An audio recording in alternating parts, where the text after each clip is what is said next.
Porsche car अपघातातील अल्पवयीन आरोपीला शिक्षा म्हणून निबंध लिहिण्यास सांगितलं होतं। याच पार्श्वभूमीवर युवक काँग्रेसकडून या निबंध स्पर्धेचं आयोजन करण्यात आलेलं आहे। ज्या ठिकाणी पॉर्श कारचा अपघात झाला याच ठिकाणी निबंध स्पर्धेचं सुद्धा आयोजन करण्यात आलेलं आहे। आमदार रवींद्र धंगेकरांच्या हस्ते या स्पर्धेचं उद्घाटन झालेलं आहे।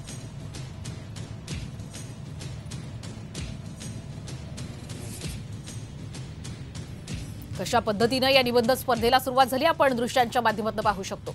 माझा विषय माझा बाप बिल्डर असता तर मी त्याच्यावर माझी मत मांडणार आहे की जर माझा बाप बिल्डर असता तर मी भविष्यात काय केलं असतं, माझी काय भूमिका असली असती की ज्या गोष्टी करायच्या मी ते केल्या असत्या की जे नाही करायच्या त्या केल्या असत्या।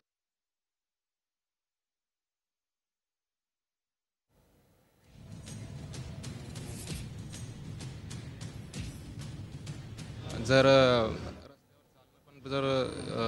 काय म्हणता जीवाला धोक्याचं येत असेल तर त्यापेक्षा बैलगाडीत चालली बरी ना। पोलिसांच्या आरटीओची काही झंझट चिरीमिरी द्यायची पण गरज पडणार नाही। हे दर्शन पूर्ण जगाने पाहिले ह्या घटनेमुळे, म्हणून तुम्ही हा विषय त्याच्यामुळे मी हा विषय निवडला। काय विषय होता? 2 अपघात करून सुटका द्याल का? मी निबंध लिहिणार पण मला सुटका हवी। आज पुणे शहरामध्ये अनेक विद्यार्थी शिक्षणासाठी येत आहेत, मग परदेशातले असतील राज्यातले असतील, आणि मग आमच्या पुण्यातून काय घेऊन जाणार आहे, शिक्षण घेऊन जाणार आहे का? तर ही सगळा वर्ग हा पब पार्टीमध्ये दिसतोय, अंमली पदार्थामध्ये दिसतोय।